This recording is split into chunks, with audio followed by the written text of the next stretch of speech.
오늘 우리에게 주신 하나님의 말씀은 출애굽기 20장 4절부터 6절까지의 말씀입니다. 출애굽기 20장 4절부터 6절까지의 말씀. 이 계시의 말씀을 봉독하는 동안에 살아계신 하나님의 음성을 친히 들으실 수 있게 되길 바랍니다. 너를 위하여 새긴 우상을 만들지 말고 또 위로 하늘에 있는 것이나 아래로 땅에 있는 것이나 땅 아래 물속에 있는 것에 어떤 형상도 만들지 말며 그것들에게 절하지 말며 그것들을 섬기지 말라. 나 내 하나님 여호와는 질투하는 하나님인즉 나를 미워하는 자의 죄를 갚되 아버지로부터 아들에게로 3, 4대까지 이르게 하거니와 나를 사랑하고 내 계명을 지키는 자에게는 1000대까지 은혜를 베푸느니라. 아멘.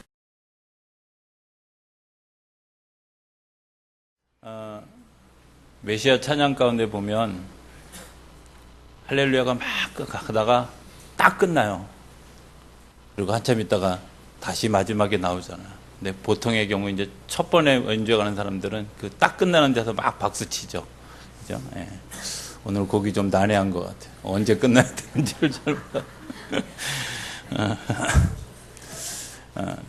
근데 그것만 그런 게 아니라 사실은 우리 인생도 끝나봐야 끝나는 줄 아는 거죠. 그죠? 여기가 끝인가 보다. 여기까지가 절망인가 보다 생각하지만 또 다른 희망이 있고 또 여기까지가 내 한계인가 보다 라고 생각하지만 하나님께서 또 다른 지혜를 주시고 은혜를 주셔서 우리를 일으켜 세워 가시는 줄로 믿습니다. 저는 강림절의 기간이 그런 의미가 있다고 생각이 되어져요. 하나님이 우리에게 기대하게 하시는, 원래 예전에는 대강절이라고 그렇게 많이 썼었거든요. 전 대강절이라는 의미를 더 좋아하는데 어떤 커다란 기대, 또 커다란 임재, 뭐 이런 영어로 하면 그 어드벤트라고 하는 모험이라는 뜻이 또 그 안에 포함되어 있는데 이런 것까지 다 이렇게 생각해 보면 하나님이 어쩌면 이 땅에 아들 예수를 세상에 보내시는 것도 모험이죠. 그죠? 뭘 믿고 이 세상을 보내셨겠어요. 이제 그런 하나님에 대한 기대, 이제 그런 것들이 가득한 우리 12월 한 달, 이 4주간의 시간이 되어줄 수 있게 되기를 주의 이름으로 축복합니다. 오늘부터 시작하는 이제 율법과 그다음에 율례와 규례라는 그런, 오늘은 이제 율법에 대한 얘기를 하고 다음 주에 아마 율례에 대한 얘기를 할 거고 그다음에 이제 레위기에 들어가면 규례에 대한 얘기를 좀 할 겁니다. 율법이 뭐냐? 그리고 율례가 뭐냐? 뭐 이렇게 단어를 이상하게 썼냐? 이렇게 얘기해요. 율법은 좀 이따 오늘 쭉 제가 설명할 거니까 일단 제껴두고, 율례는 뭐냐면 율례는 이런 상황에는 어떻게 해야 되느냐 이런 거죠. 이런 상황에는 어떻게, 그러니까 상황에 따라서 하나님께서 어드벤트 이 지혜를 주시는 거죠.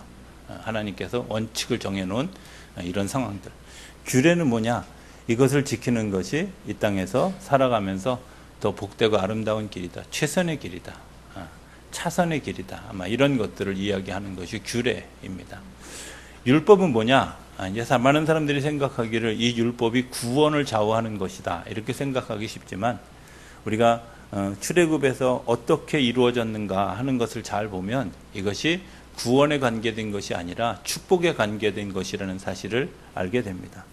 이스라엘 백성들이 홍해를 건너오고 난 다음에 어느 정도의 시간이 지나서 시내산에 이르고 난 다음에 이들에게 이 계명이 내려졌고, 이 계명이 내려지고 난 다음에 다시 가나안 땅 앞에까지 가서 그리고 그 가나안 땅을 정탐하게 하는 일들이 있었어요.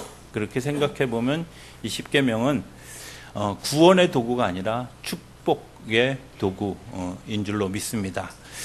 율법이 죄인들을 구원하는 것이 아닙니다. 율법은 우리가 얼마나 더러운가 이런 것들을 보여주는 하나의 거울입니다.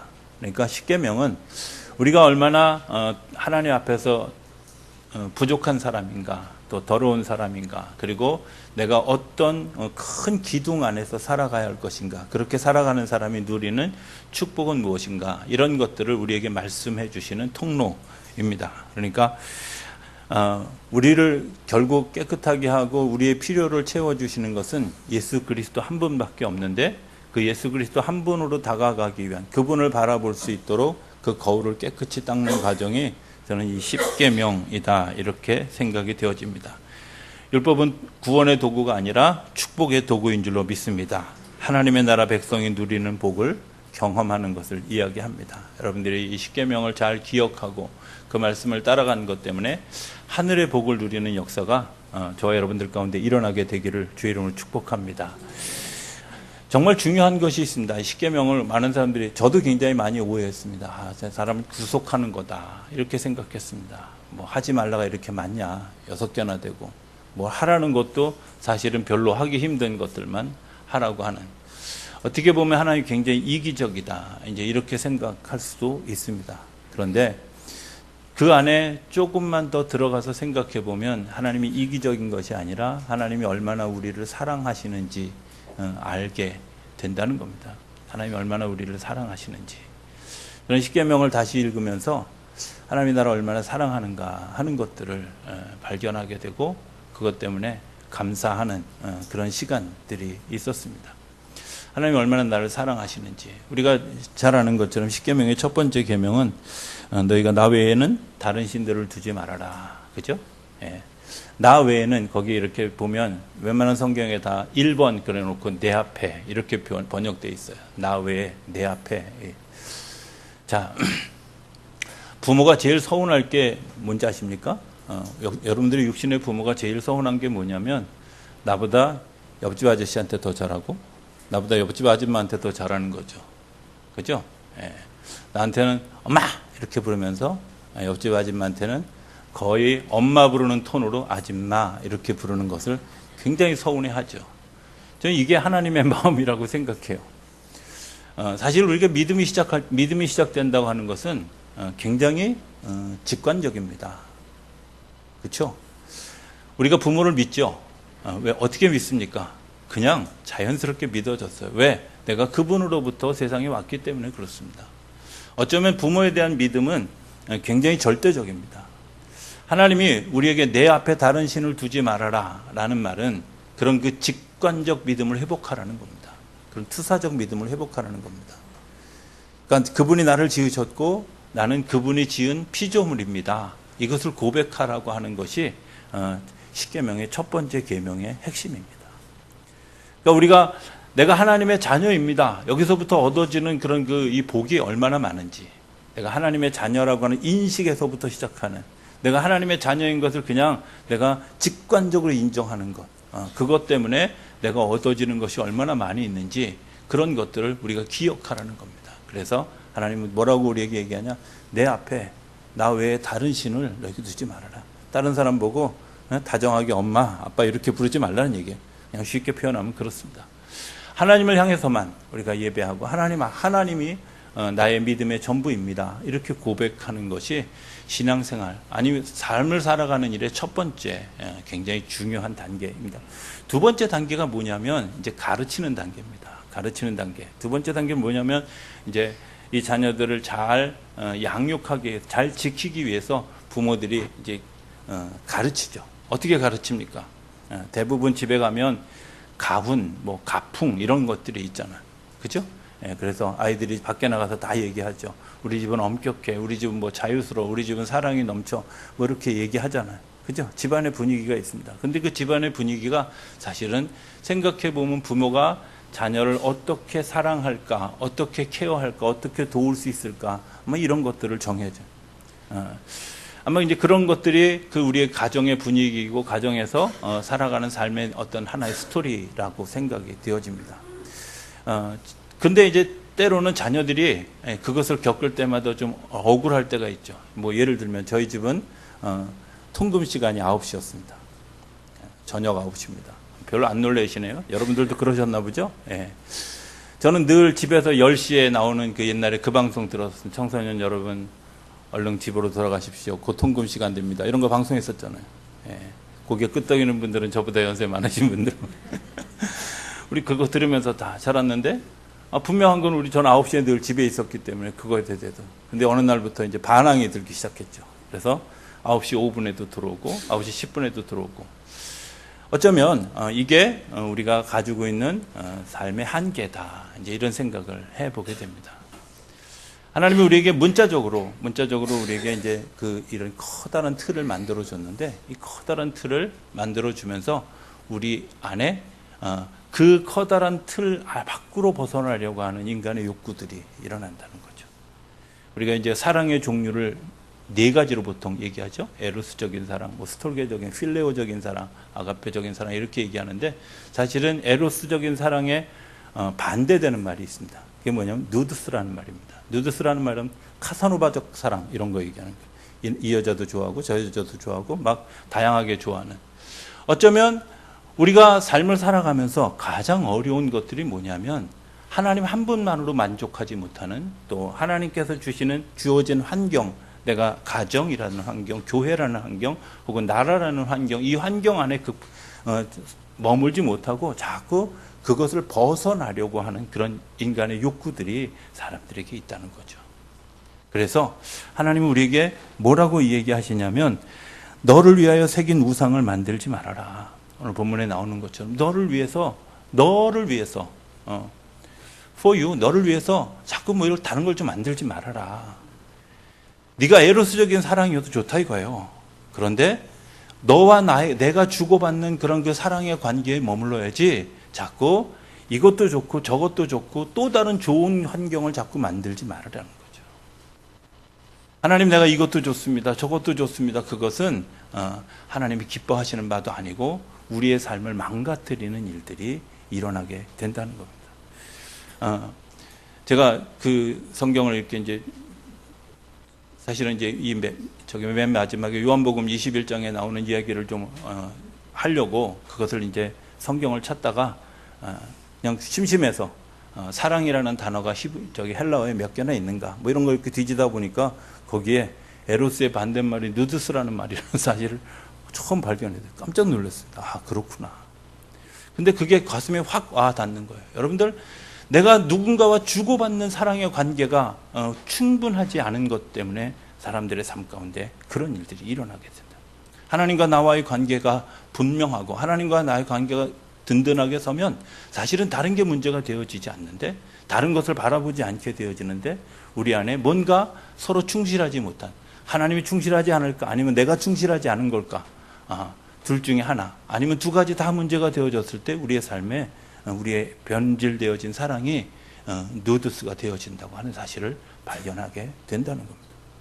오늘 우리는 어떤 삶을 살아갈까? 그것 때문에 하나님은 우리에게 이렇게 이야기합니다. 너를 위해서 새긴 우상을 만들지 말아라. 하나님 우리를 사랑하셔서 내가 너에게 충분히 내가 너에게 삶을 살아갈 무언가를 끊임없이 내가 너에게 제공해 주는 하나님이다. 내가 다른 것 쳐다보지 말아라 하는. 제가 아주 오래전에 남대문 시장에서 소위 예언을 하는 건지 점을 치는 건지 뭐 이런 거 하는 한 좀 약간 그 돌팔이 점쟁이 한 분을 만난 적이 있어요. 그분이 이렇게 얘기합니다. 저한테 저희 교인들이 이제 그분들에게 가서 막 이제 자꾸 점을 치고 이제 그래서 제가 막 단판을 지으려고 만났는데 그분이 저에게 이렇게 얘기했습니다. 전사님 착각하지 마세요. 제 고객 중에 예수 믿는 사람이 90%입니다. 깜짝 놀랐습니다. 그 중에는요 목사님들도 더러 있고요 장로님들은 많고요 권사님들은 말로 다 헤아릴 수가 없습니다. 이해는 합니다. 내 앞에 되어질 일 두렵고 염려하는 것 그런 것들 때문에 점치는 사람들이 있다. 그런데 사실은 그 사람들이 건강한 신앙생활을 하고 건강한 삶을 살아가고 있는가 그들의 삶에 비춰보면 그렇지 않다는 사실을 발견하게 되죠. 하나님 오늘 우리에게 나 외에 다른 신을 두지 말아라. 또 너희를 위해 새긴 우상을 만들지 말아라. 이렇게 표현하는 것은 우리로 하여금 하나님 그분과만 관계를 가질 수 있도록 우리를 인도해 가시는 줄로 믿습니다. 그 사랑을 베풀어 주시기 위해서 우리에게 계속해서 말씀해 주시는 게 뭐예요? 내가 너를 사랑한다. 내가 너를 축복한다. 내가 너와 함께한다. 말씀해 주시는 겁니다. 그래서 하나님이 나와 관계하고 있는 분이에요. 내가 아버지이고 내 친구 같은 분이고 그리고 나의 신랑이고 이렇게 주님이 내 안에 거하고 내가 주님 안에 거하는 일들이 일어나게 되는 거죠. 그런데 자, 거기까지 되어지면 우리가 이제 한번 좀 기억해 봐야 될 것이 있습니다. 만약에 이것에 대해서 불순종하면 어떻게 될까? 이 관계를 깨뜨리면 어떻게 될까? 예를 들면 내가 하나님이 왕이신데 그 왕에 대해서 불복하면 어떻게 될까? 당연히 그 왕에 대해서 불복하는 삶은 감옥에 갇히는 삶이 되어지게 될 것입니다. 내가 아버지로부터 불복하는 삶을 살아가게 된다면 당연히 나는 집을 나가야 되는 노숙자가 되어야 될 것입니다. 내가 신랑과 신부의 관계에서 이제 그 신랑 대신 예수 그리스도를 인정하지 아니하고 그 집을 나가는 순간부터 나는 이혼녀가 되어질 수밖에 없다고 하는 사실을 우리가 발견하게 되는 거죠. 오늘 우리들의 삶의 자리가 어디 있는지 한번 돌이켜 보았으면 좋겠습니다.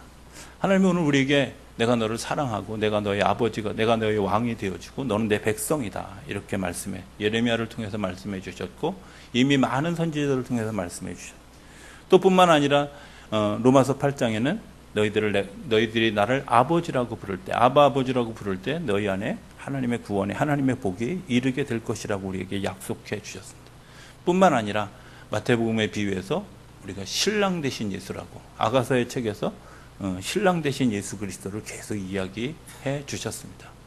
여러분들은 주님의 신부입니까? 여러분들은 주님의 자녀입니까? 여러분들은 주님의 백성입니까?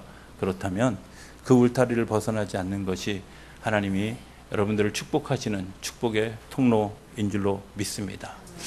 그 축복의 통로가 연결되어지는 또 다른 중요한 것이 하나 있습니다. 그게 뭐냐? 기도하는 겁니다. 하나님께 기원하는 겁니다.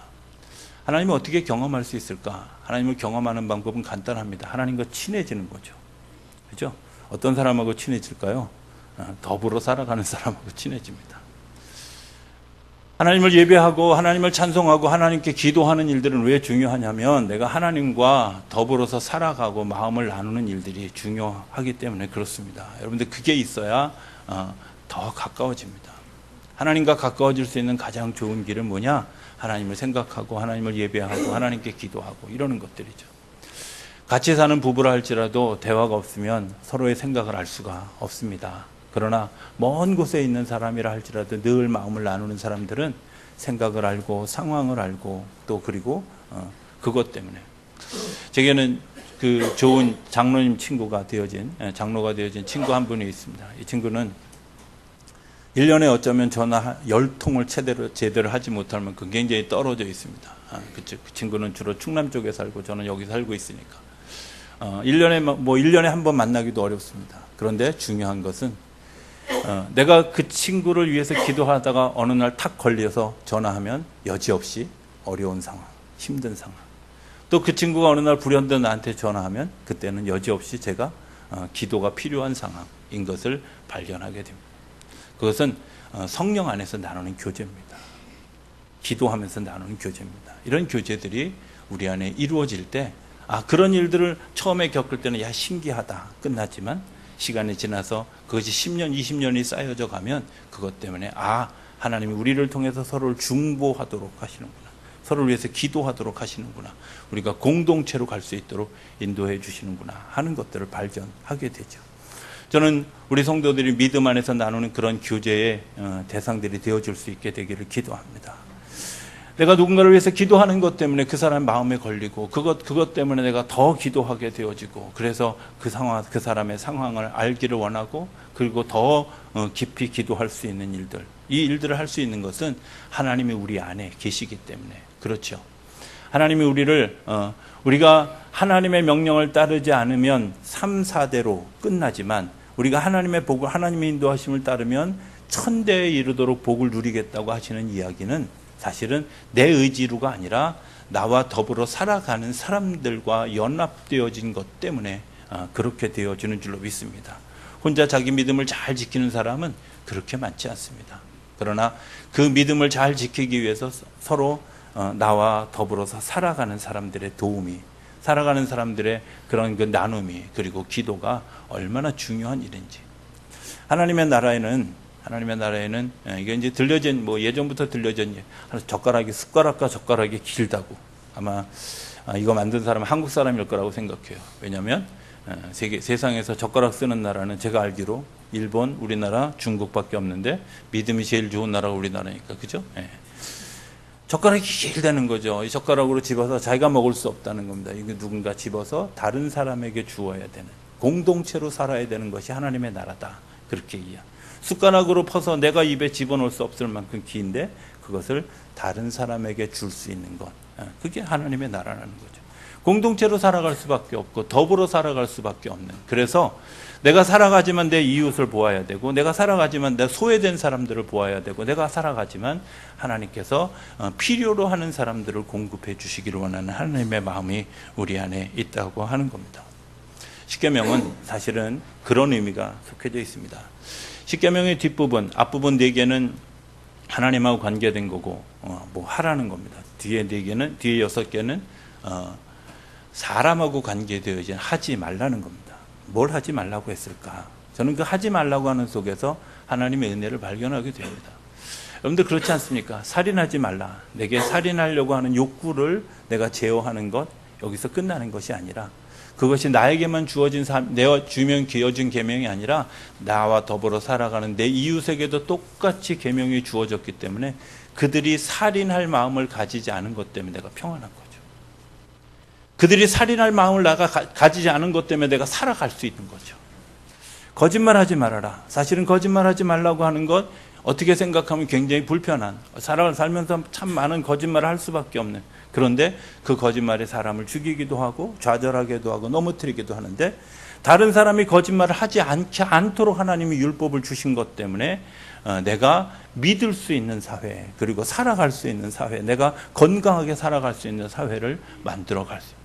내 이웃의 것을 탐하지 말아라, 이렇게 이야기한 그 율법이 내가 나를 통제하는 데서 끝나는 것이 아니라 그 사람들이 그렇게 하지 않은 것 때문에 내 재산들을 보호하고 내가 가진 것들을 보호하고 내게 맡겨진 소유들을 보호해 주시는 하나님의 은혜와 능력이 그 안에 있다, 이렇게 생각하면, 제가 서두에 말씀드렸던 요한복음 21장에 나오는 베드로에게 들려주셨던 하나님의 이야기를, 예수님의 그 이야기를 제가 다시 이 한 주간 묵상하는 시간을 갖게 되어졌습니다. 그러면서 조금 더 깊이 성경을 좀 보려고 헬라어 성경하고 영어 성경하고를 다 펼쳐놓고 책상에다 딱 펼쳐놓고 이제 하나하나 분석에 들어가기 시작했습니다.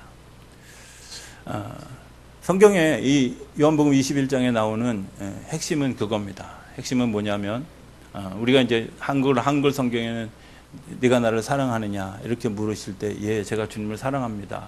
여기에 대답을 내 양을 먹이라, 또 내 양을 치라, 내 양을 먹이라, 이렇게 진행되어지는 그런 얘기입니다. 그런데 성경을, 헬라어 성경을 좀 뒤져보면 좀 다른 것을 발견하게 됩니다. 하나님 물으실 때 뭐라고 물으시냐면, 베드로야 네가 나를 아가페하느냐 이렇게 물으십니다. 아가페라는 말은 주님이 우리를 사랑하는 것처럼 모든 것을 내어줄 수 있는, 친구를 위해서 자기 삶을 내어줄 수 있는 그 사랑을 이야기합니다. 그러니까 베드로가 대답합니다. 저는 주님을 아가페하지는 못하는데 주님을 필레오합니다. 존경합니다. 내가 주님을 따라가고 주님을 닮아가기를 원합니다. 어쩌면 우리들의 신앙하고 비슷하죠.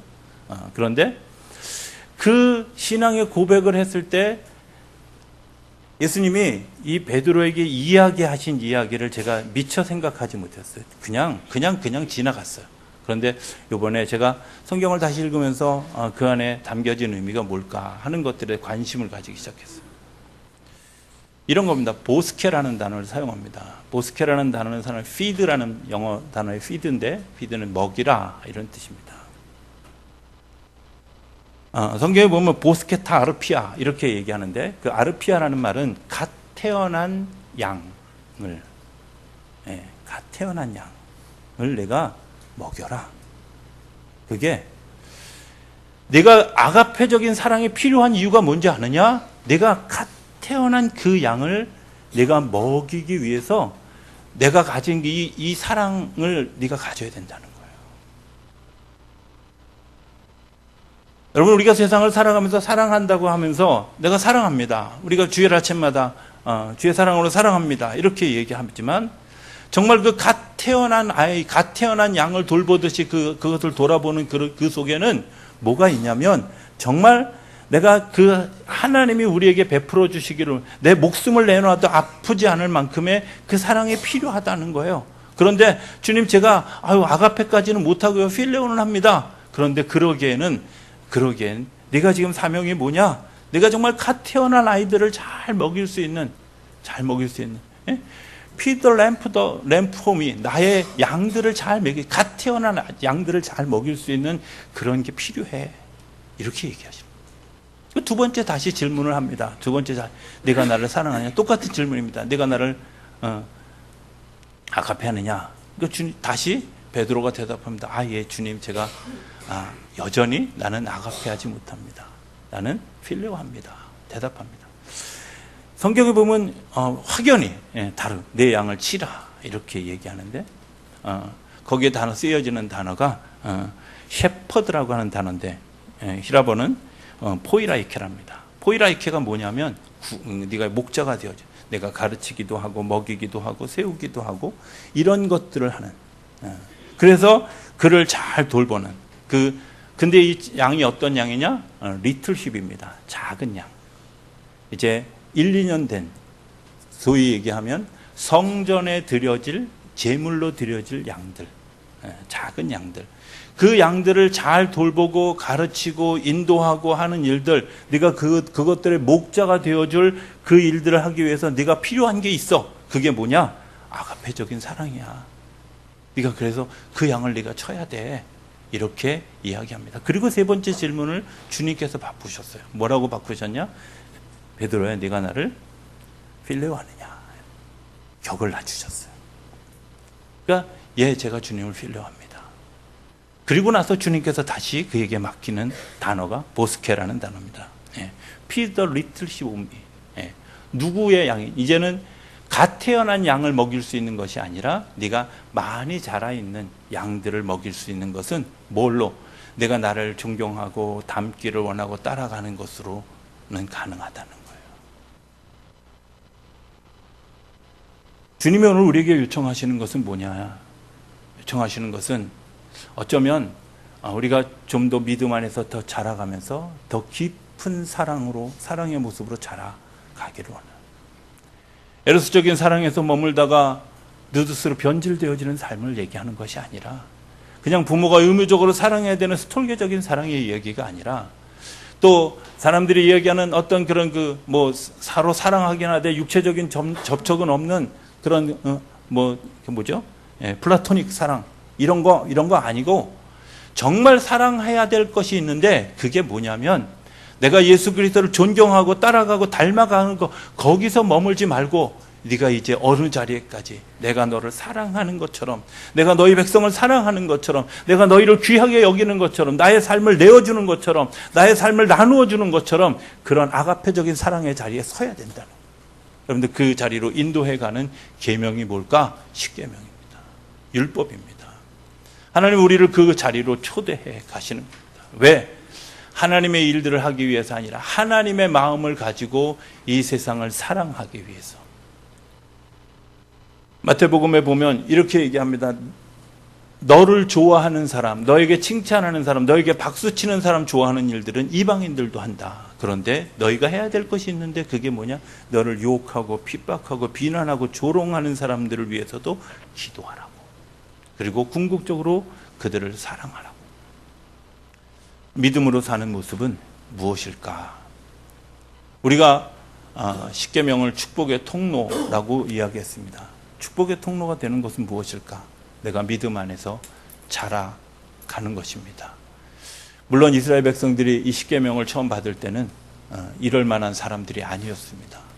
그저 그냥 에로스적인 관계에 머물러 있는 그냥 스톨게적인 관계에 머물러 있는 사랑의 관계였다면 이제 그들을 광야에서 훈련시키고 그들의 삶을 인도해 가신 것 때문에 하나님이 우리가 어떤 자리에까지 아가페적인 사랑을 할 수 있는 자리에까지 그래서 갓 태어난 양들도 먹일 수 있고 그리고 정말 하나님 앞에 제물로 드려질 양들을 잘 돌볼 수 있고 가르칠 수 있고 섬길 수 있는 그런 믿음의 사람들로 세워지기를 원하는 줄로 믿습니다. 오늘 우리가 대할 성찬도 사실은 그런 하나님의 은혜가 있습니다. 저는 이런 묵상을 해봤습니다. 제가 꽤 오래전에 횡성에서 목회할 때 친구 하나가 저한테 이런 전화를 했습니다. 고난주간이었습니다. 저한테 전화를 해서 이렇게 얘기합니다. 아주 뜬금없이 저한테 뭐라고 얘기하냐면, 이 목사, 왜 예수님이 십자가에서 죽으셨을 때 팬티는 입으셨을까? 이 질문이었습니다. 근데 제가 깜짝 놀랐습니다. 대부분의 많은 그림 가운데는 예수님이 속옷을 입은 것처럼, 중요한 부분을 가려놓은 것처럼 그랬지만, 사실은 역사의 고증에 의하면 예수님은 속옷조차도 입지 않은 벌거벗은 그 상태로 십자가에 매달려. 어쩌면 보통 사람의 경우는 이 손에 막힌 못자국보다 더 아픈 아픔이 수치스러움이었다고 생각이 되어집니다. 그 수치스러움으로 십자가에서 6시간 이상 매달려 있는 그런 삶을 누구를 위해서 지금 거기다 대고 소리치고, 거기다 대고 예수를 십자가에 못 박으라고 이야기하는 그 사람들을 위해서. 그것의 모형이 뭐냐면 예수님이 마지막 날 밤에 우리에게 보여주셨던 성찬입니다. 떡을 떼어주면서 이것은 내가 너희를 사랑해서 주는 내 몸이다. 잔을 나눠주면서 이것은 내가 너희를 위해서 주는 내 피다. 우리는 성찬을 할 때마다 그 주님의 사랑을 기억하고 그 주님의 사랑의 자리까지 자라가야 될 줄로 믿습니다.